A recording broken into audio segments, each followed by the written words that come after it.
Busk, and I will be acting as the Staff Hearing Officer today for the meeting of June 25th, 2025.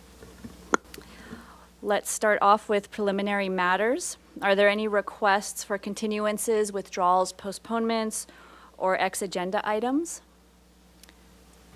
I have not received any for this particular date. Thank you. Great, thank you. Moving on to announcements and appeals.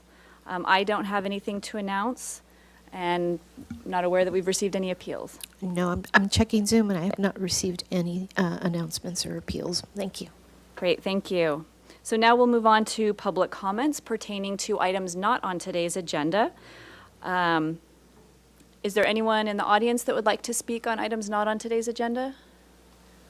Seeing none, and I haven't received anything written. Ms. Gu, do we have anyone online wishing to speak? No, I do not see any raised hands. Thank you. Great, thank you.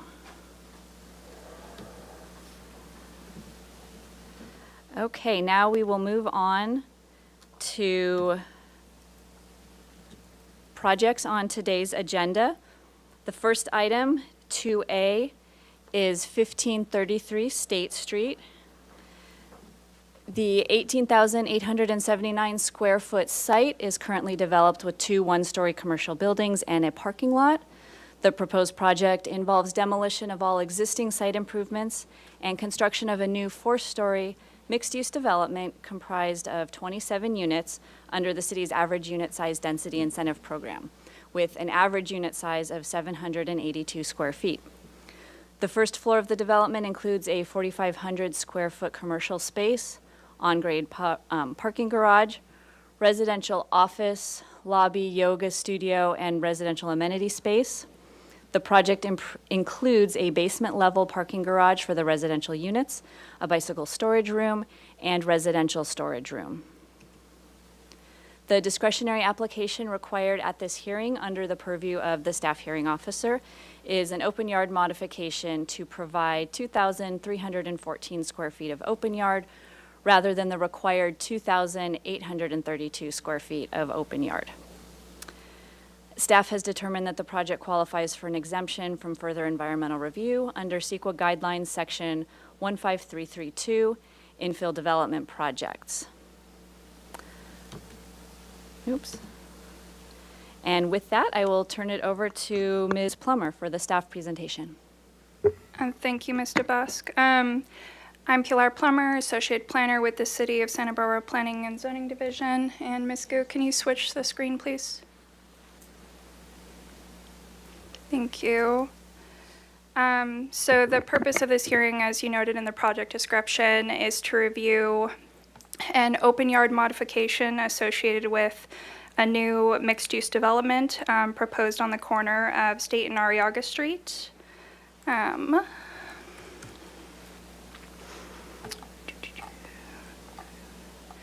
So this is an overall view of the site. Currently, the site is developed with 2 one-story commercial buildings, one of which is Cantwell's Deli and Market.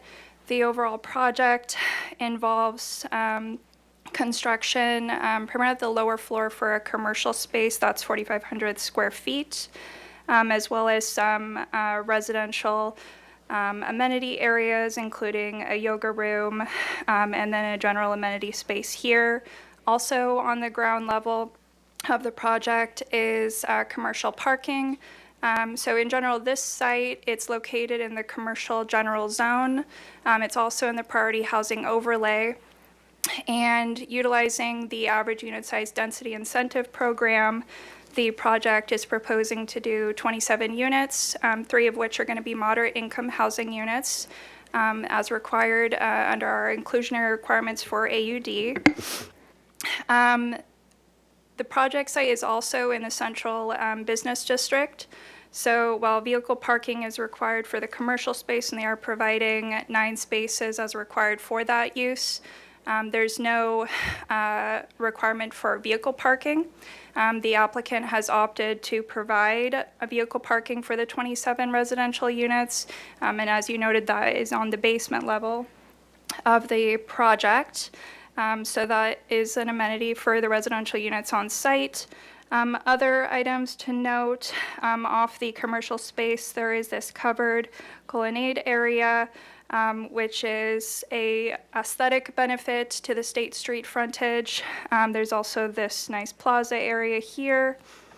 And then as we go, and I do also want to point out there is an elevator incorporated into this project. If we go to page 13, I want to point out the roof because it does matter with respect to the open yard modification request. So you can see the roof areas here, as well as the fourth floor roof deck that they are proposing here, which is part of their overall open yard requirement. So you can see the roof areas here. They're choosing to leave these areas for screened mechanical equipment that's going to be incorporated later into the project, as well as a solar array. And then also while we're here, the site is bordered by mixed use development. This includes residential uses. So they are trying to be sensitive to the neighbors with the overall development as far as, the areas that could be roof decks. Let's go to here. Okay. This is the residential vehicle parking area. You also note that there is a bike storage room as well as other storage spaces within the development. And then just going through these are some of the upper floor levels, which includes the residential units. This area here is part of the open yard requirement for the development.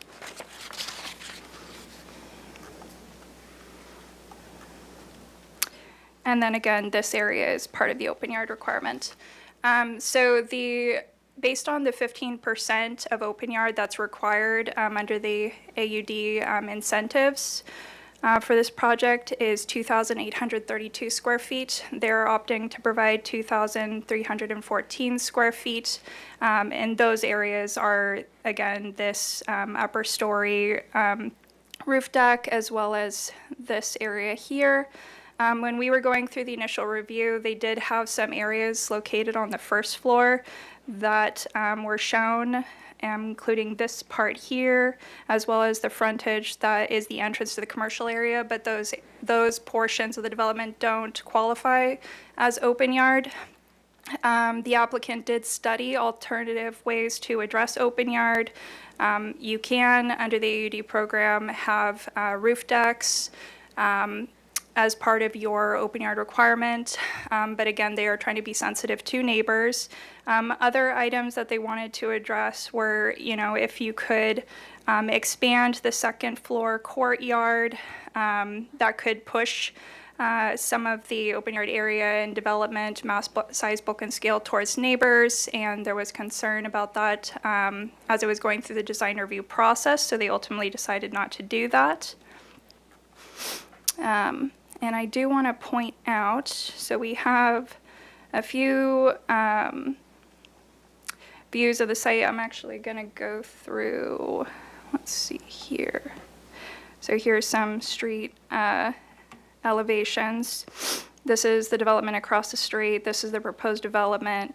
And then it sort of steps down here towards the adjacent mixed-use building. This one here. So while they're pursuing the alternative open yard design for their open yard requirement, they do have a number of patio areas which are shown for the residential units. Those, again, aren't contributing to their open yard requirement, but they are there. And in terms of staff supportability, we are supportive of the open yard modification request for a few reasons. One is balancing size, bulk, and scale of the development, and the fact that they are providing vehicle parking, which again, the requirement under the AUD program is a maximum of 1 per unit. So they are choosing to provide that, which is a benefit to the project. The other items that are part of our support is that this project isn't solely residential. This is the commercial general zone. It does encourage mixed-use types of development. It is also in the high-density overlay and priority housing overlay, so they can do a higher density development here.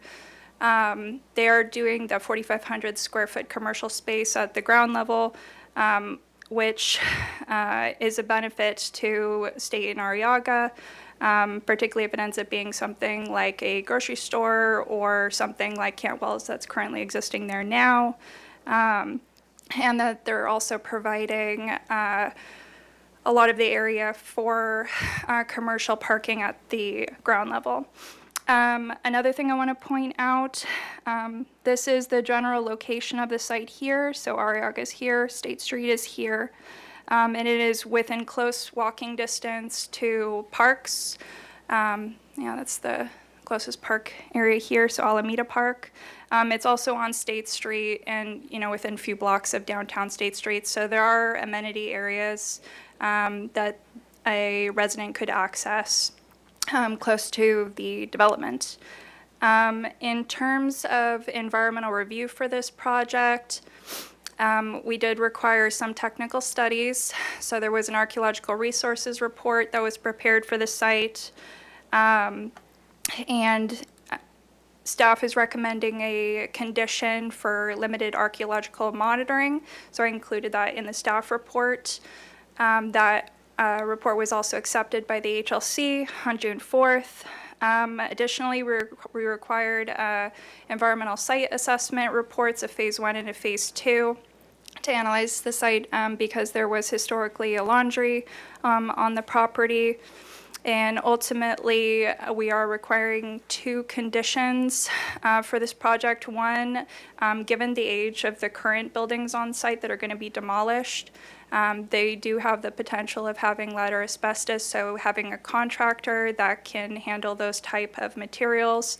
And then another one is a VOC vapor barrier for all future buildings on the property. And ultimately, staff concluded that the project met the criteria for the infill development exemption. It is consistent with the general plan as well as the zoning ordinance for this area in the city. It meets the amount of acreage allowed for this type of development, and it doesn't have any biological resources on the property. They are providing the required vehicle parking, as I've already noted, as well as bike parking, as I showed on the floor plan earlier. And none of the exemptions under that exemption are applicable. And with that, I guess that concludes my presentation. I just want to show maybe these. This gives you an idea of the overall development. There's portions that are taller. Really, this steps down. So this is State Street here. You can see Arriaga's here. So the taller development is actually closer towards the corner there. And then, there's that roof deck as part of the open air requirement that I already mentioned. And then it sort of steps down as it goes towards Arriaga, or as it goes down Arriaga Street. I guess one other point, we did review this with the HLC multiple times. One is a pre-application consultation, and then it went to Planning Commission, and they were generally supportive of the project. Then it went to HLC as a formal application, and the applicant has worked with the HLC to try to address their comments. And they were ultimately supportive of the open yard modification request, finding it aesthetically appropriate. And that concludes my presentation. Here, if you have any questions, the applicant is here if they want to add any items. Great, thank you, Ms. Plummer. I'd like to invite the applicant and owner up if you'd like to share anything additional about the project.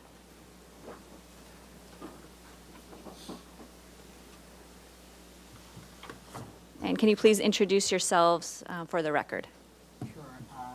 Dave Latcher, principal with HBA Architects, and this is Paul Packard, the project architect for HBA Architects.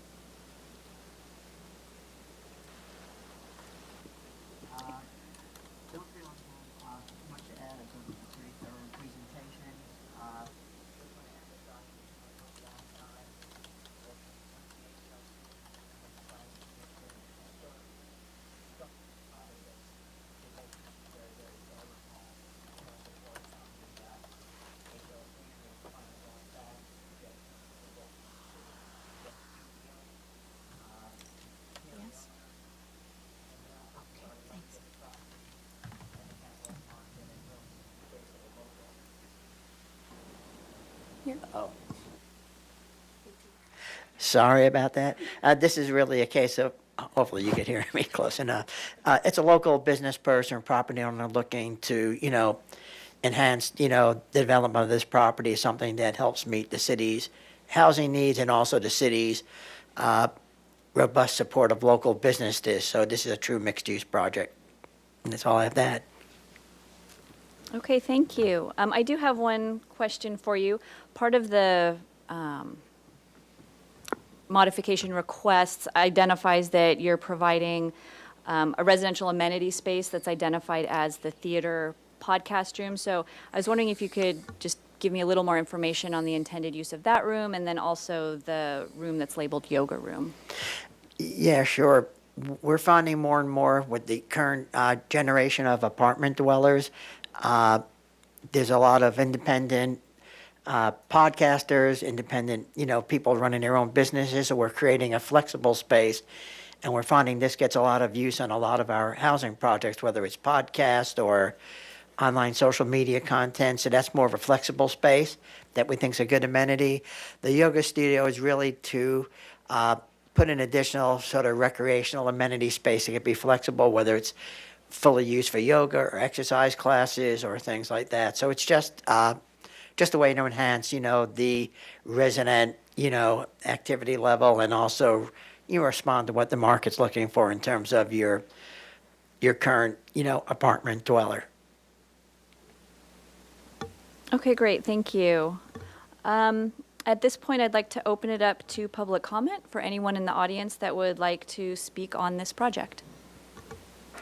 Please come on up. I have one speaker slip from John Duran. How's there? Oh, here we go. Can you hear me now? All right. Name's Jonathan Duran. I'm a representative with the Carpenters Union. I'm local here. I've been a representative now for over 13 years, so cover Ventura, Santa Barbara, and San Luis Obispo area. So for us, is we're, just like I said, looking for opportunity to be able to utilize local hire, have an opportunity to have apprenticeship standards tied to projects like this, especially when the need of this types of development are happening throughout Santa Barbara County and especially here in Santa Barbara. So we're starting to see a lot of these mixed-use projects happen. And one of the things that we run into on our end is we see issues with contractors coming in from outside of the area and bringing their workforce here. So what we want to do is just, again, it's about being a partnership with developers. We've worked with Rick Caruso with his upcoming project and the one prior, Bomb State Street with the California. We are a big part of that project down there. So, and again, like anything else, we're just looking for opportunities. And thank you so much for your time. Great, thank you. Is there anyone else that would like to speak on this project? Seeing none, Ms. Gu, do we have anyone online? On checking Zoom, I do not see any raised hands. Thank you. Okay, thank you. We did receive 2 written public comments for this project, one from Annika Dahlin and one from Naira Sogbatsyan, representing the Western States Regional Council of Carpenters. Okay, and with that, I will close public comment on this item. And I want to note for the record that I did visit the site and I have reviewed the staff report as well as the project plans. I will say that I don't find that the interior theater room or amenity space is a good substitute for outdoor open yard area. However, as Ms. Plummer noted in her presentation, there are small private patios and balconies for many of these units, and that is an appreciated and relevant amenity relative to the request for an open yard modification. I know that they do not technically count towards your open yard area because they're not provided for every single unit. And I think most, if not all of them, are smaller than the minimum dimensions, but they do still provide an area for tenants to use. And it's an appropriate amenity for this development that's not only aesthetic, but gives them that private outdoor area. So that is appreciated in the project. Some concerns were raised by the public about the project scale and potential environmental impacts to surrounding development, both long-term and during construction. and also the appropriateness of the modification request itself. And to respond to some of those comments, I do agree with the Historic Landmarks Commission that the scale and design of this project is appropriate to this site and the neighborhood. The scope of my review today is limited to the request to modify the open yard standard, but the HLC must review and approve the project's ultimate design, and so I think this is, as they stated, this is moving in the right direction, and it is what's envisioned in the general plan for this area based on the density and zoning.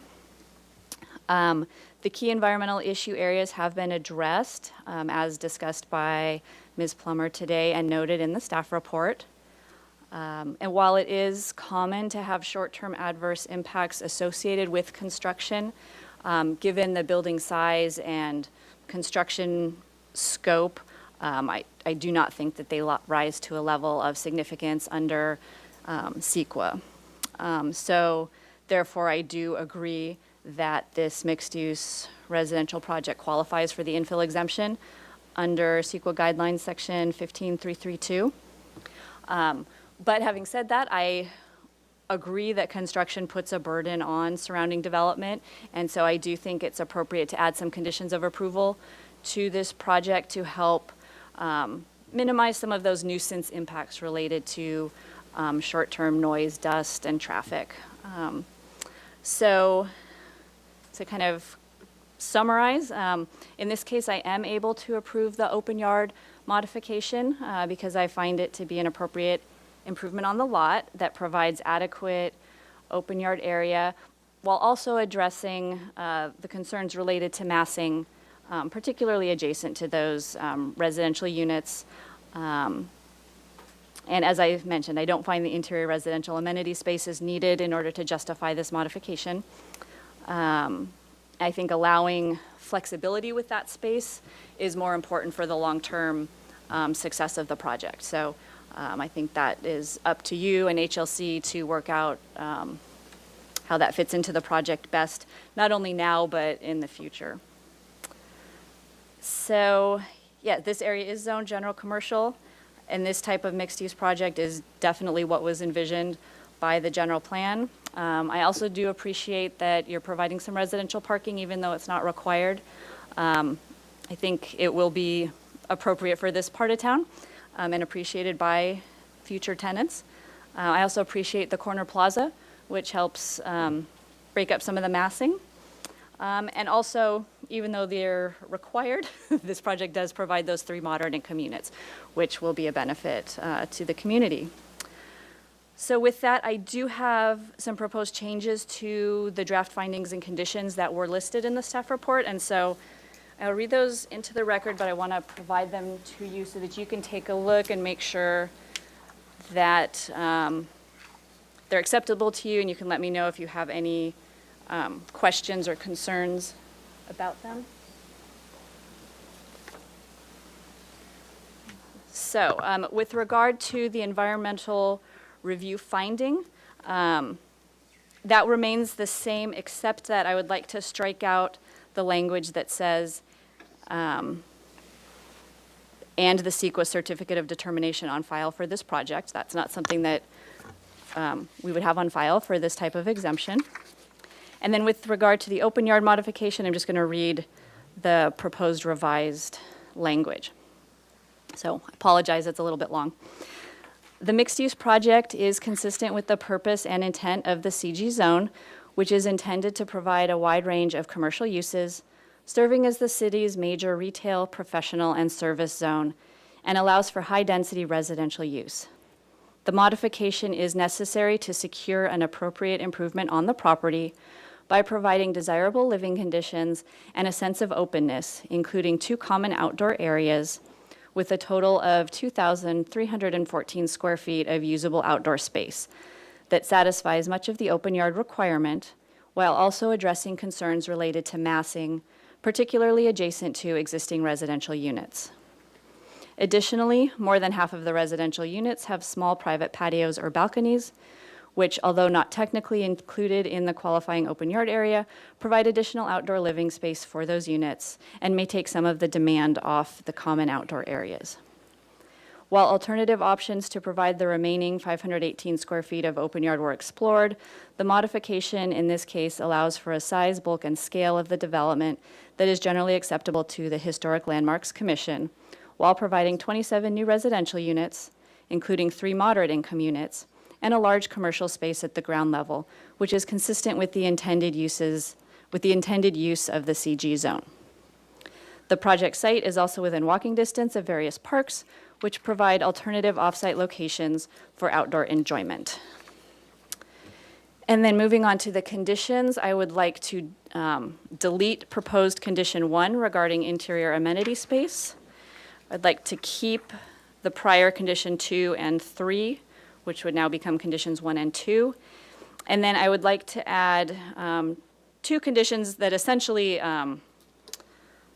just document what's required by our AUD program and the inclusionary housing. So 1 would be the standard condition regarding priority housing, essentially that the units shall remain as rental housing as long as the property is developed and maintained at the incentive densities provided for in SBMC Chapter 30.150. A standard condition about moderate income housing plan and affordability control covenant, that a moderate income housing plan in accordance with SBMC 30.150.140 is required prior to issuance of a building permit for the project. An affordability control covenant for the 3 moderate income units shall be recorded prior to issuance of a building permit for the project. And then for the construction-related comments, I would like to add our standard construction comments related to haul routes, construction-related truck trips, construction hours, which would essentially prohibit construction on Saturdays and Sundays, a condition regarding construction, storage, and staging, condition about construction parking, and then standard air quality and dust control measures. And so have you had a chance to review those conditions? Do you have any questions or concerns about any of them? Just one question. Yes, this is a rental project and we're using AUD, and I think the percentage of affordable units, whether it was for sale or AUD, are pretty much the same. If in the future there was ever a request, let's say 5 years downstream, the residents, we love it, we'd love to buy these units, this would preclude that, or they would just have to go through a process with the city? So actually, this condition doesn't change that. Our current AUD ordinance does say that if you develop at the priority housing density, and you're at 62 units per acre, so that is within that density, you must remain as rental. All right. Now, if the ordinance itself changes and council decides that they don't have a preference if it's condos or rental at that high density, then this project would be allowed. But this is a citywide rule. I just wanted to All right. codify it and bring it to your attention, just so that you're aware of it. All right, thanks. I don't see any other questions. Okay, great. Can I, Yeah. is it for me to add one little thing? Sure. And I don't know if it goes to the record. One thing I should have mentioned is that one of the reasons for the request is, as part of the project design, we were trying to increase setbacks for the neighbors, and that's a major contributing factor that we didn't pick up that extra square footage. So I would like to be on record that it wasn't, part of that request is part of the design, which was to respond to neighbor comments and HLC comments, and they like that corner plaza, which doesn't count. But we don't want to get rid of the open plaza on the corner, just to Exactly, comply. yes, So I I just want to do- make sure it's understood that it wasn't, this is part of a very collaborative design process with HLC. All right. Thank you. Yes, I appreciate that additional commentary, and I agree. I think, yes, the building could be pushed towards the corner, and you'd probably pick up almost enough space, but I think that corner plaza is a nice benefit for the whole neighborhood. And I agree, the building is pulled in from all property lines, which is a benefit, even though it doesn't technically count towards your official open space. So I think the mentioned finding that. captures that generally, but yeah, I appreciate the additional commentary. And with that, if we can, just want to state for the record that my decision is appealable to the Planning Commission, if an appeal is received within 10 calendar days. Also, any member of the Planning Commission could suspend my decision within the same 10 calendar day timeframe if they see fit. So thank you, and best wishes with your project. Thank you very much. Welcome.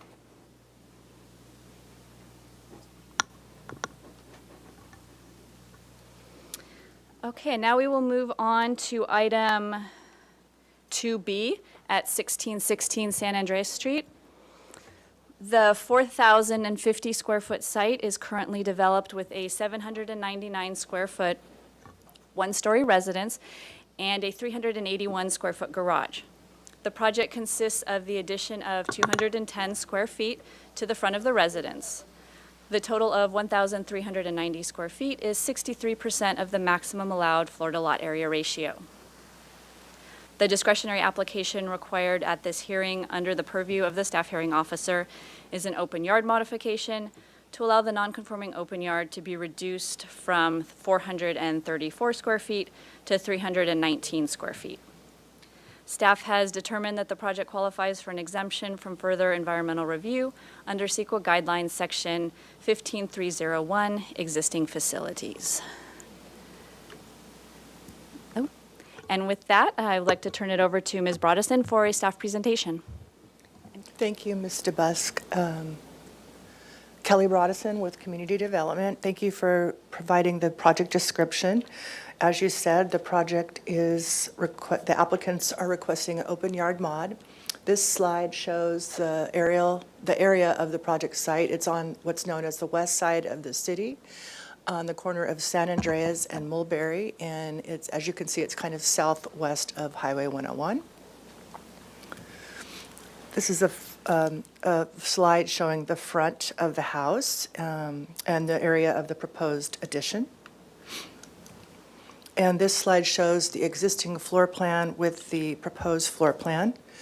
And you can see they're adding a small addition to the front of the house to provide a secondary bathroom to a small house on a small constrained lot on a corner lot. On lots less than 5,000 square feet, there must be at least 800 square feet of open yard with minimum dimensions of 20 feet by 20 feet. Currently, as you can see in this slide on the left, the only open yard they have is about 434 square feet. And with the proposed addition, it will be reduced to about 319 square feet. The project is located on what's considered a constrained lot with 2 front yards. And although the addition would encroach into the required open yard, it does comply with the required 10-foot front setback on San Andreas Street. There are areas in the eastern setback on the right-hand side of the house, and also in the remaining front yard on Mulberry Avenue on the left-hand side of the house that provide open space. However, they cannot technically be counted towards the qualifying open yard because they don't meet the minimum dimensions or the location requirements as called out in the municipal code. Still, though, these areas do provide relief between the street and the adjacent neighbors and provide the occupants with usable outdoor space on the lot. Therefore, staff can support the open yard modification because the project is an appropriate improvement on the lot, and it's necessary to prevent an unreasonable hardship. Just as a side note, there is an existing as-built fence along the 2 front property lines, and the fence does not comply with the visibility requirements along a corner of a street corner, and also along the driveway on the adjacent neighborhood or neighbor. So a condition has been added that the fence be reduced to the required 42 inches because the project can't qualify for a minor zoning exception as currently built. So that has been added to the staff report as a proposed condition of approval. And so staff recommends that the staff hearing officer approve the project subject to the findings and the condition outlined in the staff report. That concludes staff's presentation. I do believe we have the property owner, Mr. Viante, here to provide additional information if he so wishes. Okay, great. Thank you. If you'd like to, you can come on up to the front. And if you could state your name for the record. Did I say your name right? Viante? Yeah, that's good. John Volante, and I'm the property owner of 1616 San Andreas Street, along with my wife, and it is our primary residence here in the city. So, as you know, we're proposing to add a 229 square foot addition, and we do have the difficulty of two streets that we're dealing with.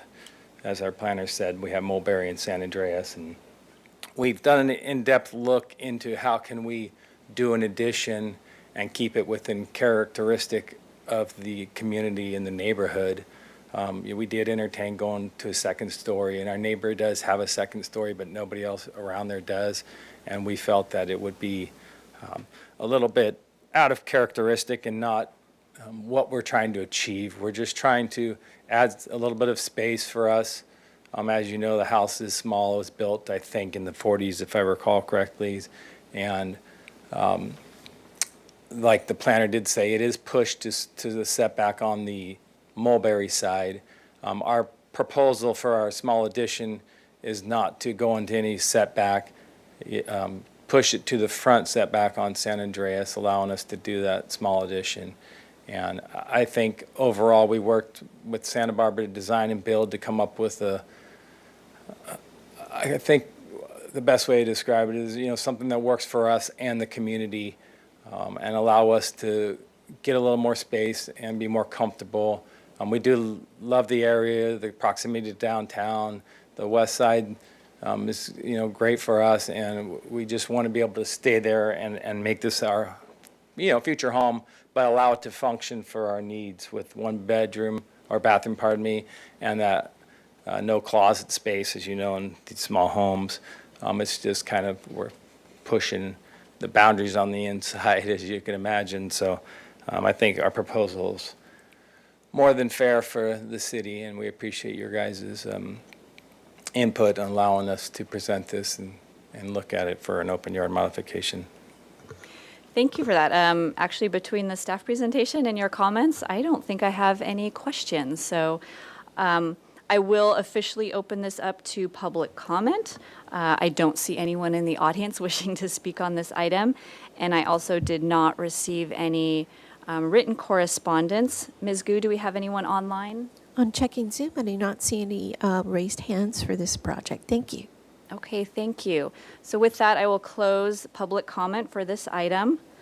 And I want to note for the record that I did visit the site, and I've reviewed the staff report as well as the plans for the requested open yard modification. I agree that this is a very constrained lot, given the small size and also the corner location that adds the additional front setback. Although Mulberry Street does function a little bit more like an alley, so hopefully you can get enough privacy from that street to make that front area that you're proposing as your open yard really usable for yourselves. This is a really charming house. As you said, it is quaint, and I appreciate your proposed addition that maintains the character of the residence. I think it will be a nice project, and I hope that it allows you to use the house for current and future needs. So for those reasons, I am able to approve the open yard modification. I think it's an appropriate improvement on the lot. I do have some proposed changes to the draft finding that I will read into the record.